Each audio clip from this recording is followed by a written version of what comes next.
Bismillahirrahmanirrahim. Assalamu alaikum students. We are done with the text unit 3. Now come towards its exercises. Okay, so we are gonna do words meanings. Okay, so number 1 is heavy. Heavy. Heavy means bhari. Its English meaning is of great force.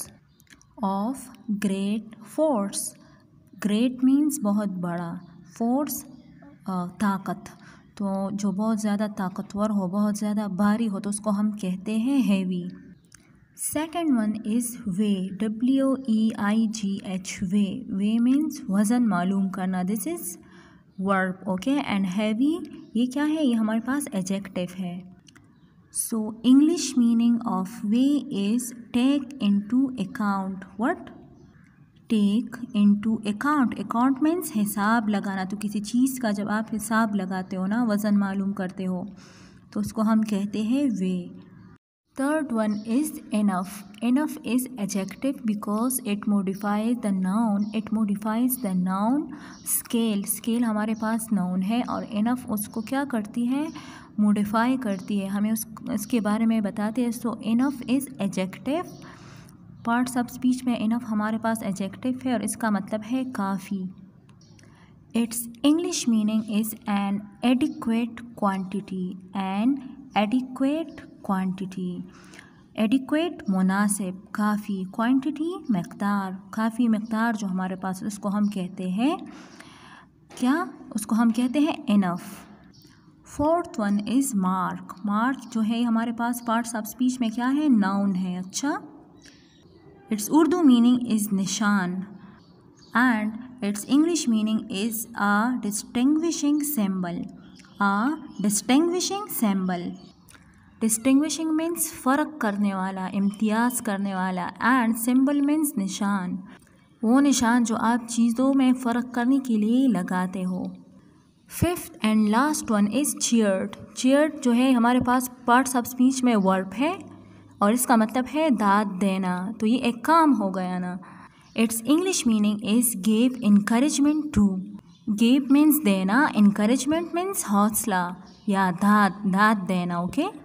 Okay students, we are done with words meanings. Now come towards word sentences. The very first is wandered. Wandered means बेमकसद घूमना फिरना. So we'll make a sentence like the elephant wandered into the village. The elephant wandered into the village. हाथी गाँव में बेमकसद फिर रहा था. Second one is scale. Scale means पैमाना या तराजू, जिससे आप किसी चीज़ का वज़न मालूम करते हो. So the sentence is the villagers had no scale to weigh the elephant. गाँव के जो लोग थे उनके पास कोई पैमाना नहीं था कि वो हाथी का क्या करते, वज़न मालूम करते. Third one is chance. Chance means मौका, किसी को एक मौका देना. So the sentence is we have a good chance of winning. हमारे पास जीतने का एक अच्छा मौका है. Fourth one is stones. Stones means पत्थर. So the sentence is Alec wanted. Alec जो है ये किसी एक लड़के का नेम है. अच्छा, this is a noun, proper noun. Alec wanted, Alec चाहता था. अ स्पेशल स्टोन, एक ख़ास पत्थर चाहता था. To mark the site. Alec wanted a special stone to mark the site. Alec एक ख़ास पत्थर चाहता था कि वो साइट मीन्स जगह या मुकाम के उसको क्या करे, मार्क करे, उस पर निशान लगाए. Last one is clapped. Clap means तालियां बजाना या दाद देना. ये भी जब आप किसी को दाद देते हो ना, तो आप तालियां बजाते हो, clapped. So the sentence is the children clapped to the music. The children clapped to the music. Music means मौसीकी. बच्चों ने मौसीकी को क्या किया, तालियां बजाई. जब आप समटाइम्स आपने स्टूडेंट्स और क्या होगा कि अब म्यूज़िक हो ऑन होना, तो वो बच्चे क्या करते हैं, हाँ वो करते हैं ना, तालियां बजाते हैं. Students, now come towards page 15. We are done with words meanings and word sentences. Now come towards question answers and this is exercise A.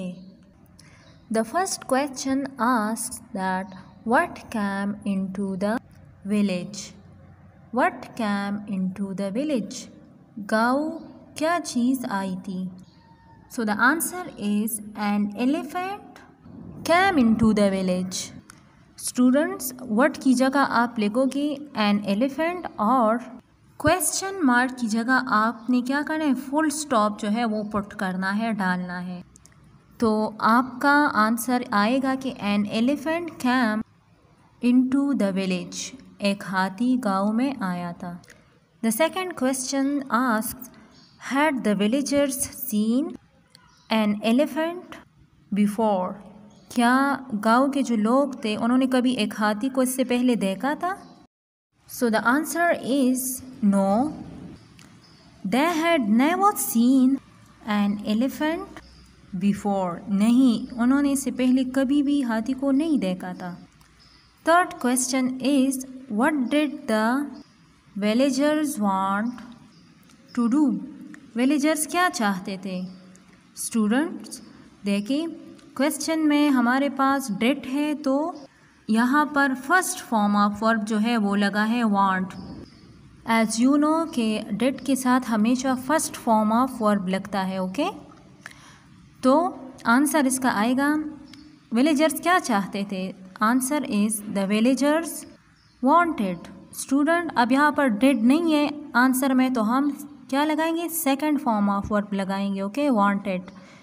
The villagers wanted two way के वज़न करे the elephant. The villagers wanted two way the elephant. गाँव के लोग चाहते थे कि हाथी का वज़न मालूम करे। Question number 4 is who had a good idea? किसके पास एक अच्छा आइडिया था? So the answer is a little girl, एक छोटी लड़की। A little girl had a good idea, एक छोटी लड़की के पास एक बहुत अच्छा आइडिया था, मंसूबा था। Question number 5, where did the elephant go? हाथी कहाँ पर गया? So the answer is the elephant wandered. The elephant wandered into the village. हाथी गाँव में फिर रहा था। Question number 6 is what happened with the stones? पत्थरों के साथ उन्होंने क्या किया? So the answer is the boat was filled.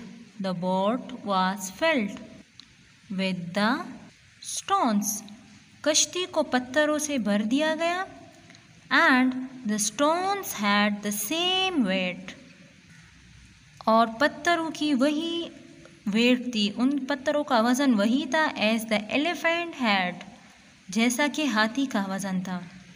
The boat was filled with the stones and the stones had the same weight as the elephant had.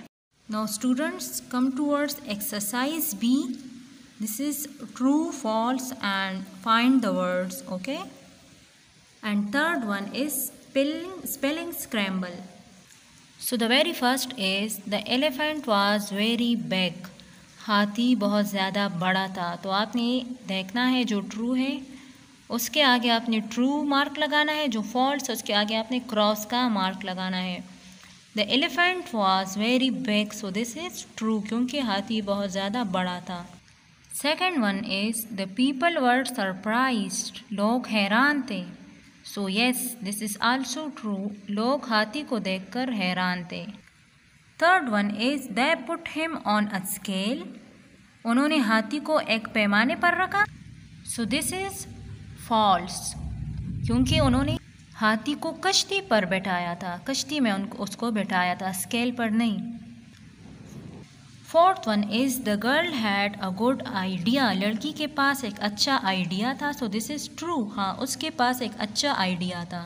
Next is find the word. अब आपने क्या करना है, आपको ये short से sentences है ना या फ्रेजेस दी गए हैं, आपने उसको कंप्लीट करना है कि इसका कौन सा आंसर आता है। First one is a difficulty, एक प्रॉब्लम जो होती है, डिफ़िकल्टी जो होती है उसको हम क्या कहते हैं? जब कोई मसला होता है तो उसको हम प्रॉब्लम कहते हैं ना, तो इसका आंसर आता है problem. Second one is a small town, एक छोटा सा कस्बा जो होता है उसको हम क्या कहते हैं? So it is called village. Third one is for weighing, पैमाइश के लिए हम कौन सी चीज़ को इस्तेमाल करते हैं? सो दिस इज स्केल, हम तराजू या पलड़ा जो होता है उसको हम इस्तेमाल करते हैं वज़न करने के लिए। Fourth one is small rocks, छोटे छोटे जो चट्टान होते हैं या छोटे छोटे पत्थर जो होते हैं उसको हम क्या कहते हैं? So it is called stones, उसको हम कहते हैं stones. Next is spelling scramble. अब आपको स्पेलिंग्स दी गई है स्टूडेंट्स, लेकिन इसमें अल्फ़ाबेट्स जो है वो आपने क्या करना है? उसको अरेंज करना है, इसकी तरतीब जो है वो उलट है, सीक्वेंस में नहीं है। First one is HNEEPTAL, so this is elephant. What is it? This is elephant. Second one is NSTSOE, so this is stones. This is stones. Fourth one is ILMAAN, so this is animal. Animal. Fourth one is VILLAGE, so this is village. VILLAGE, village. Students, now come towards page 16, and this is an exercise about addressing an envelope. Okay, जब आप किसी को letter लिखते हो तो आप क्या करते हो? उसको एक एनवेलप, एक लिफाफे में वो करते हो ना, बंद करते हो, तो उस लिफाफे के ऊपर आप क्या लिखते हो? एक एड्रेस लिखते हो, सही है ना? तो इसमें इस एक्सरसाइज में उस एड्रेस का आपको क्या किया गया है? तरीका जो है वो आपको बताया गया है। Look here, if we post a letter it is important to address the envelope correctly. अगर हमने किसी को लेटर लिखना है और इसको हमने क्या करना है? भेजना है, तो हमने लिफाफे पर क्या करना है? सही से एड्रेस जो है वो हमने लिखना है। ओके स्टूडेंट्स, लुक हेयर, जब आप लिफाफा जो है उसमें ख़त डालते हो ना, तो फिर यहाँ पर इस साइड पे जो आपका राइट साइड है यहाँ पर आप स्टैम्प लगाते हो, सही है ना? फिर आप क्या करते हो? राइट साइड पे जो है आप पर्सन नेम लिखते हो, पर्सनस नेम, जिसको आप लेटर भेज रहे हो उसका नाम लिखते हो, उसका हाउस नंबर लिखते हो, और जिस रोड पे उसका हाउस है वो लिखते हो। फिर जिस टाउन या सिटी में वो रहता है वो लिखते हो, और फिर जौन सी कंट्री में, जौन से मुल्क में वो रहता है वो लिखते हो। सो स्टूडेंट्स, आपने क्या करना है कि फ़र्स्ट पर्सन का नेम लिखना है जिसको आप लेटर भेज रहे हो, तो सेम जोन्स, सही है ना? सेम जोन्स उस शख्स का नेम है, फॉर एग्जांपल जिसको आप लेटर भेज रहे हो। Then comma, look comma, then 10 Oak Road, ये क्या है? उसका हाउस नंबर है। ओके, एंड हाउस नंबर उसका 10 है और ओक रोड पे है। अच्छा, then comma, then London, London is the name of city in England. Okay, तो वो कहाँ रहता है? इंग्लैंड में, वो लंदन में रहता है। London the name of city, सही है ना? जिस तरह मैंने आपको दिखाया कि फर्स्ट आपने पर्सनस नेम लिखना है, फिर हाउस नंबर एंड रोड जो है वो लिखना है, फिर टाउन या सिटी लिखना है, और फिर कंट्री, तो ये वही वाला है। Okay, and the name of country is England, वो कहाँ पे रहता है? इंग्लैंड में रहता है, सही है ना? तो person's name is Sam Jones, house number is 10 Oak Road, town or city is London, and country name is England. Okay students, अब एक और एग्जांपल आपको गिवन है, वो इंग्लिश नेम थे, इंग्लिश कंट्री, और वो थे अब ये पाकिस्तानी, वो आपको गिवन है। अच्छा, तो वही तरीका है कि आपने फर्स्ट क्या करना है? राइट साइड पे आपने स्टैम्प लगाना है, लाइक दिस। ओके, यहाँ पर आप स्टैम्प लगाते हो। ओके, फिर क्या है कि पर्सनस नेम, तो वो है मिन्हाज शेख, देन कॉमा, फिर नेम ऑफ हाउस, तो शेख विला, विला कहते हैं उस छोटी सी हवेली को या घर को जिसमें लोग रहते हैं, जो अमीर लोग होते हैं, सही है ना? तो उनके घर को हम कहते हैं विला। ओके, फिर है रोड, तो रोड क्या है? Khayaban Rahat, Khayaban Rahat, then comma, then city, city को देखिए, दिस इज़ कराची, सिटी हमारे पास कराची है, and country, country name is Pakistan, and Pakistan के बाद full stop. Got it? Okay students, come towards exercise A on page 16. Question is, use the jumbled up information to address the envelopes, अब आपने क्या करना है, यहाँ पर आपको टेबल में इंफॉर्मेशन दी गई और इसके अकॉर्ड आपने इन एनवेलप्स पे एड्रेस लिखना है। ओके, सो यहाँ आप देख सकते हैं कि आपको इंफॉर्मेशंस दी गई है ना, Tom Murphy 3 Primus Lawn, Asim Ahmed Pakistan, Iqbal Town London, Lahore England and Inch Road. तो अब आपने क्या करना है स्टूडेंट्स, यहाँ पर आपने स्टैम्प लगाना होता है, फिर पर्सनस नेम, फिर house and road number, then city और town, then the name of country. तो यहाँ पर स्टैम्प हो जाएगा, जो स्टैम्प होता है वो मिलते हैं बाज़ार में, तो हम लेते हो यहाँ पर लगाते हैं। Okay, then person name is Tom Murphy, सही है ना, फिर house number and road is 3 Primus Lawn, this one, then the name of city is London and the name of country is England. okay, second one is फिर पाकिस्तान में हम किसी को वो करते हैं, लेटर भेजते हैं, तो यहाँ पर stamp, the name of person is Asim Ahmed, okay, road and house number, so this is Inch Road, क्योंकि यहाँ पर हाउस नंबर नहीं है, सिर्फ इंच रोड लिखा गया है। फिर टाउन एंड सिटी, तो Iqbal town and city Lahore, and the name of country is Pakistan.